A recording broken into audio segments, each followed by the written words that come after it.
Most of us try to do too much because we are secretly afraid we will not be able to do anything at all. Tilda Rick Astor. I'm standing in my art studio. My palette is loaded with paint. My canvas has been prepped and ready. There is a paintbrush in my hand, but I can't move. I don't know what color to pick or what shape to make. I start questioning my color selection, the size of my canvas, and everything else under the sun. A few months ago, I wrote myself a reminder to allow my art to flow through me.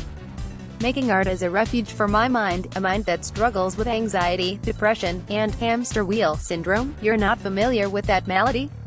Let me explain it to you with an example of what my brain sounds like when hamster wheel syndrome kicks in. Do people really like pinks and greens together?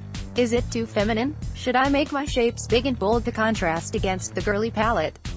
Maybe I should do a test on a smaller canvas first? Maybe I should just pick a different palette. It's cold in here. I'll get a hoodie. I think I need more coffee. Man, this art table is messy. I'll organize it first. I'd only have 3 hours until my dentist appointment. The grocery is nearby the dentist. I'll plan on going there too. And on it goes. According to UrbanDictionary.com, hamster wheel syndrome is when someone just keeps running in circles and making the same mistakes in their life instead of progressing. I believe that this only really scratches the surface about what it truly means to feel my wheels spinning, with no break in sight, for days at a time. When I'm in my studio, brush in hand and ready to go, but I can't move forward due to my brain throwing 10 different options at me every 3 seconds, I feel paralyzed. I am a highly efficient person with a creative mind. I'm an abstract painter, essay writer, and fastidious business owner. I can get more done in 2 hours than many get done in a day. And I'm not saying this to brag. It is a blessing and a curse. If you're like me, you know how exhausting this type of hamster wheel efficiency can be. It never stops. If I'm not checking things off my to-do list, I'm compiling them into spreadsheets, using new methods of organization that I thought of while I was trying to sleep at 3 a.m. I am addicted to efficiency. It makes me feel productive and useful. But as there can be too many cooks in the kitchen, there can also be too many ideas and tasks to process at once. When the multitude of ideas leads to overwhelm, paralysis is the result, and for a person like me, when I'm stagnant, I get even more anxious.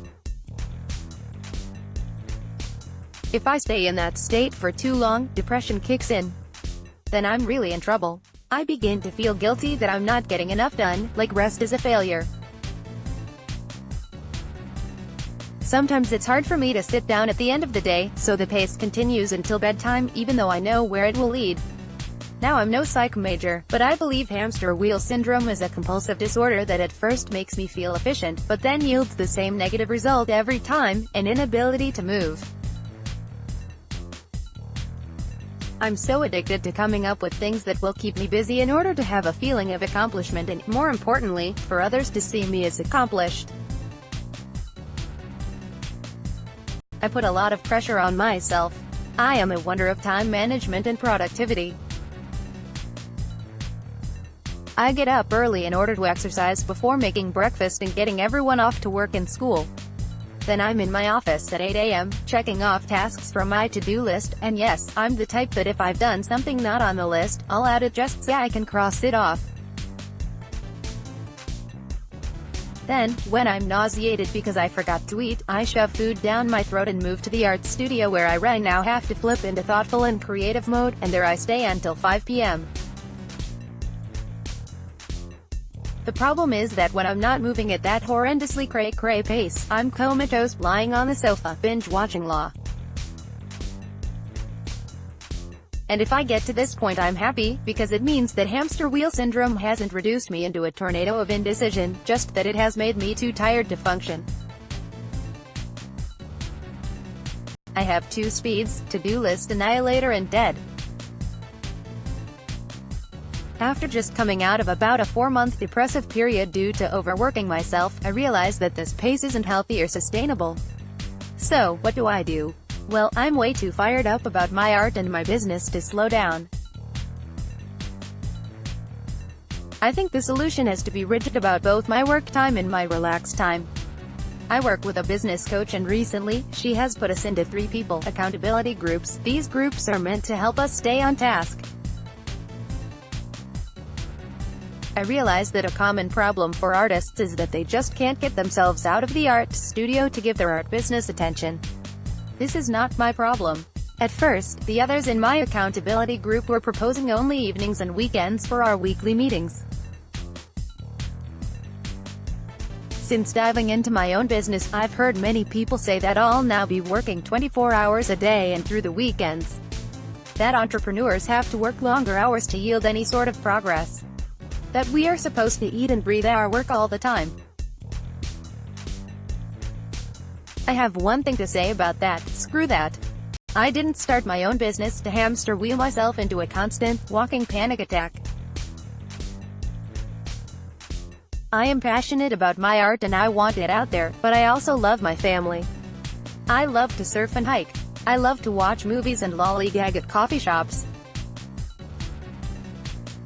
What I don't like is the exhaustion that hamster wheeling causes and the expectation that in order to be successful, I don't have a choice in the matter. I'll say it again, screw that. So, in an effort to calm the rodent, here are 5 ways to slow the hamster wheel down. 1. Exercise, yoga, get outside and play. This really is on every single list I write. It is so important for me that when I don't get up to do something active 4 or 5 days a week, I can feel myself getting wound up internally and eventually depressed. Just moving my body releases the bound-up thoughts and allows more grace to seep into my day-to-day life. It's easy to get caught up in our heads when we spend all our time staring at work or screens. Getting outside and being active transfers all that energy from our brains to our bodies so we can feel energized and balanced. 2. Meditation. I would think that due to my hamster wheel, seated meditation would be hard for me, but it's not. I relish in the 15 minutes when I sit, breathe, and be still. I'm pretty good about being consistent with it, but I'm also human, so I try not to be hard on myself when time goes by and I haven't been active in this practice.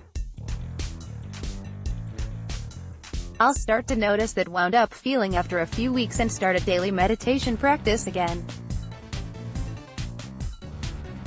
The beautiful thing about meditation is that we can do it many different ways.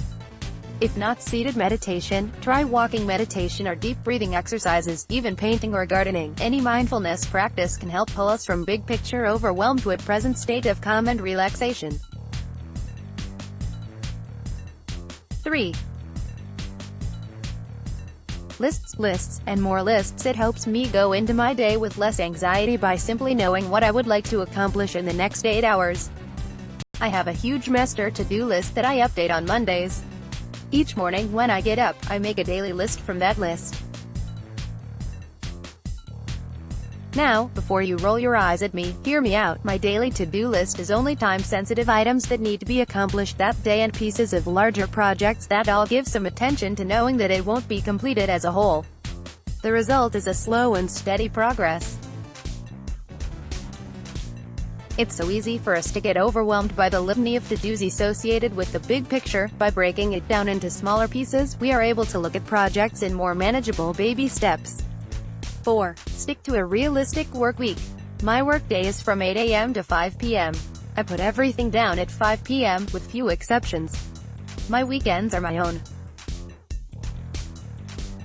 I shut down the computer on Friday evening and don't turn it back on until Monday morning. I simply refuse to allow my business to take over my whole life. My art is my work and I'm lucky I feel so passionate about it. When I stop on the weekends, it allows excitement to build for Monday morning. Plus, playtime is an important recharge. Being passionate about our work is a gift, but when that passion takes over everything else, our self-care, family, and friends tend to get neglected. Playtime is important to recharge and we should all prioritize it as much as we prioritize our work. 5. Judge progress in years, not weeks. For a while, I was thinking about growth in terms of what I've accomplished in the past month or two, and I felt the need to cram as much as possible into my days because it didn't seem like much. As a result, I was living in a constant state of fear, overwhelm and a feeling of failure. It wasn't until I compared my current situation to where I was at this time last year, that I realized how far I've come. We don't need to work ourselves to the bone to see progress. Slow and steady wins the race, and it's much easier to see accomplishments built over long periods of time than in the seeds planted over just the past couple of weeks. I think that the above can be applied to anyone, in any type of work. In the end, we all want the same things: success in our work life and a healthy, happy home life. I have absolutely no doubt that stay-at-home moms, lawyers, restaurant workers, really anyone, can fall prey to hamster wheel syndrome. We must take care of ourselves, mind, body, and soul. Otherwise, we fall out of balance and fall prey to anxiety, depression, and a host of physical ailments. I yearn for the day that I don't have to give so much attention to being a balanced person. However, I also want a career, to spend time with my loved ones, to go surfing and skiing, to cook my own meals, and to be able to tend to all the errands that come with life. That's a lot to want, and so I have to put equal attention to the activities that will feed my energy. I have to remember that the hamster is not in charge.